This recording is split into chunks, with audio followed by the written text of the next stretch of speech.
Hi friends, आज हम management या प्रबंधन का एक बहुत ही महत्वपूर्ण टॉपिक का नाम है शिक्षा प्रबंधन, जिसे अंग्रेजी में कहते हैं एजुकेशन मैनेजमेंट। इस टॉपिक के बारे में काफी डिटेल से चर्चा करेंगे।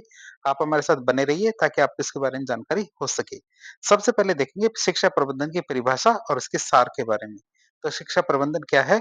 शिक्षण कार्य से संबंधित उपलब्ध जितने भी हमारे संसाधन होते हैं, जैसे हमारे मानवीय संसाधन, भौतिक संसाधन या फिर होते हैं हमारे वित्तीय संसाधन, तो इन सभी संसाधनों का दक्षतापूर्ण और प्रभावपूर्ण तरीके से उपयोग करते हुए, 2 शब्द हमेशा याद रखना, दक्षतापूर्ण और प्रभावपूर्ण तरीके से उपयोग करते हुए गुणवत्तापूर्ण शिक्षा प्रदान करने और जो हमारे इच्छित शैक्षिक लक्ष्य हैं, इनकी प्राप्ति में जो हमारे विभिन्न चरण हैं, जैसे हमारी योजना, संगठन, क्रियान्वयन और नियंत्रण, तो इन चरणों में समन्वय स्थापित करने की प्रक्रिया क्या कहलाती है? शिक्षा प्रबंधन।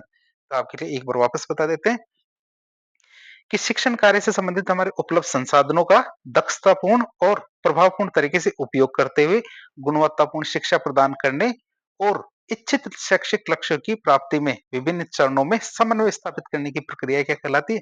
शिक्षा प्रबंधन। अब बात करें शिक्षा प्रबंधन का मुख्य उद्देश्य क्या है?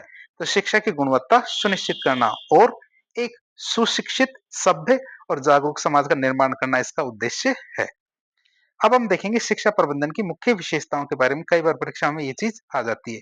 पहली विशेषता आती है सार्वभौमिक प्रक्रिया, मतलब ये सार्वभौमिक क्रिया है, यूनिवर्सल एक्टिविटी है।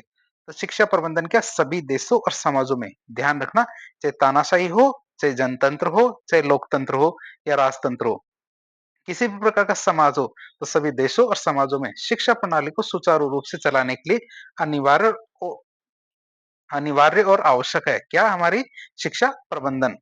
दूसरा कला और विज्ञान दोनों ही है। हमारी शिक्षा प्रबंधन क्या कला भी है और विज्ञान भी है। तो ये कला है, क्यों? क्योंकि लोगों से कार्य करवाने और प्रेरित करने की क्षमता ही एक कला होती है। तो शिक्षा प्रबंधन में इसको शामिल करते हैं।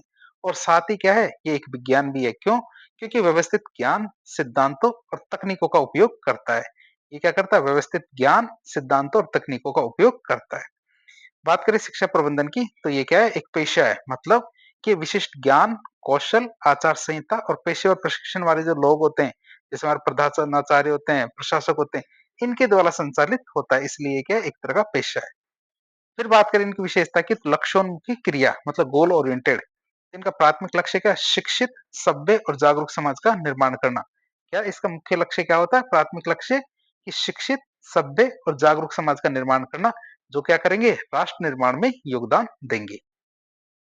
अगली विशेषता की बात करें, तो ये क्या है? एक सामाजिक प्रक्रिया, मतलब सोशल प्रोसेस है। तो ये क्या है? मानव संबंधों पर केंद्रित है। ये क्या है? मानव संबंधों पर केंद्रित है, जिसका उद्देश्य क्या है? मानवीय और सामाजिक मूल्यों का विकास करना। इसका उद्देश्य क्या है? मानवीय और सामाजिक मूल्यों का विकास करना। तो इस तरह हमने 5 विशेषताएं देखी हमारी किसकी? शिक्षा प्रबंधन की। अब हम देखेंगे शैक्षणिक प्रबंधन के कौन-कौन से क्षेत्र हैं। की एरियाज की बात करेंगे हमारे एजुकेशनल मैनेजमेंट की। तो शिक्षा प्रबंधन में संसाधन क्या है? प्रबंधन और शैक्षिक क्रिया के समन्वय से जुड़े बहुत सारे क्षेत्र होते हैं। बात करें उनकी, वो कौन कौन से क्षेत्र होते हैं? सबसे पहला आता है हमारे शैक्षिक क्रिया में संसाधनों का प्रबंधन करना, मतलब संसाधन प्रबंधन। इसमें हम क्या करते हैं? सबसे पहले कार्मिकों का प्रबंधन करते हैं, मतलब जो हमारे टीचर्स होते हैं, स्टाफ्स होते हैं, इनके कैसे कैसे प्रबंधन करना उसकी बात करें तो शिक्षकों और प्रशासनिक जो हमारे स्टाफ है, इनकी नियुक्ति करना, चयन करना, प्रशिक्षण देना, मूल्यांकन करना, साथ ही साथ उनका मनोबल बनाए रखना भी इसके अंदर शामिल किया जाता है। उदाहरण के रूप में देखें तो शिक्षकों के लिए क्षमता निर्माण, जो हमारा कैपेसिटी बिल्डिंग है, ऐसे कार्यक्रमों का आयोजन किया जाएगा, जिससे क्या है? उनका मनोबल इस क्षेत्र के अंदर बना रहे। नहीं तो टीचर आते हैं और वो सोचते हैं कि हमें तो दूसरे एग्जाम की तैयारी करनी है या दूसरे पदों पे जाना है, तो इससे क्या है? उनका मनोबल गिरता है। फिर सामग्री प्रबंधन, मतलब मटेरियल मैनेजमेंट। तो शिक्षण के लिए आवश्यक जो हमारे भौतिक संसाधन होते हैं, अब ये देख सकते हैं शिक्षण क्षेत्र में कौन कौन से संसाधन हो गए, जैसे हमारी किताबें हैं, प्रयोगशाला के उपकरण है, कंप्यूटर है, शिक्षण सामग्री। तो ये जो हमारे भौतिक संसाधन है, इनको उपलब्ध कराना, साथ ही साथ उनका रख रखाव करना और कुशल उपयोग सुनिश्चित करना। तीसरा आता है हमारा कौन सा? वित्तीय प्रबंधन। तो शिक्षा के लक्ष्यों की पूर्ति के लिए जो बजट बनाया जाता है, तो उस बजट की पूर्ति करना, साथ ही साथ जो धन आवंटित करना, उनका लेखा-जोखा, मतलब अकाउंटेबिलिटी सुनिश्चित करना कि बेकार धन कहीं भी खर्च नहीं हुआ हो। तो इस तरह हमने पहले पॉइंट के अंदर देखा क्या? जो हमारे संसाधन का प्रबंधन करना। अब हम देखेंगे प्रक्रिया प्रबंधन। जब पहले तो हमने संसाधन प्रबंधन किया, अब हम क्या करेंगे? प्रक्रिया प्रबंधन, मतलब प्रोसेस मैनेजमेंट की बात करें, तो पहला आता है हमारा कौन सा? पाठ्यक्रम प्रबंधन। तो वर्तमान की जो प्रासंगिकता है, मतलब जैसे समय बदल रहा है, तो उसकी आवश्यकता और प्रासंगिकता इन चीजों को ध्यान में रखते पाठ्यक्रम की रचना, विकास, कार्यान्वयन और जो आवधिक मूल्यांकन है, ये करना इसका पहला कार्य है। दूसरा आता है हमारा समय सारणी का निर्माण करना। शिक्षा प्रबंधन में क्या किया जाता है? समय सारणी का निर्माण किया जाता है। तो अध्यापन कार्य से जुड़े व्यक्तियों को कार्य का वितरण करना और संसाधनों के कुशल उपयोग के लिए व्यवस्थित समय सारणी मतलब टाइम टेबल, इस चीज को बनाना भी इसका कार्य है।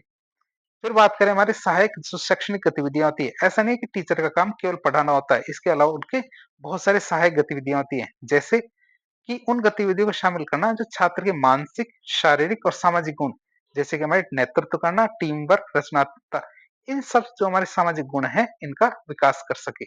उदाहरण के लिए देखें जैसे खेलकूद है, वाद विवाद, कलात्मक गतिविधियां, तो इन 3 चीजों को शामिल किया गया है। हमने देखा कौन सी चीज कि शैक्षणिक प्रबंधन के कौन-कौन से क्षेत्र है। एक तो हमारे संसाधनों का प्रबंधन करेंगे, जिसमें हमारे कार्मिक, सामग्री और वित्तीय क्षेत्र इनका प्रबंधन करेंगे।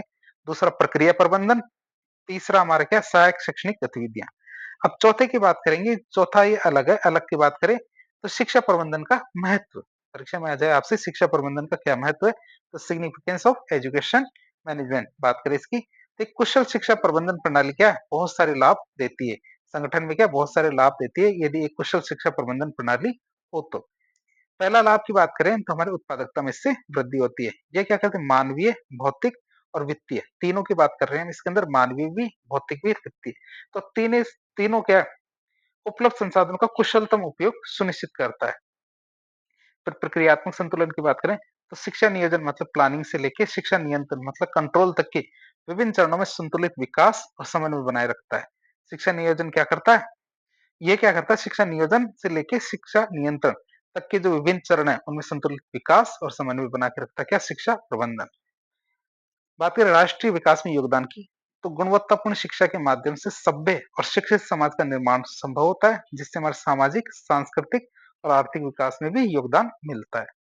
फिर मानवीय गुणों के विकास की बात करें तो ये छात्रों और शिक्षकों दोनों में, किसमें, छात्र और शिक्षकों दोनों में ही मनोवैज्ञानिक और मानवीय गुण, जैसे कि हमारे सहानुभूति होता है, सहयोग होता है, आलोचनात्मक सोच होती है, तीनों हमारे मानवीय गुणों की बात करें जो हमारे मनोवैज्ञानिक और मानवीय गुणों के अंतर्गत शामिल किए जाते हैं।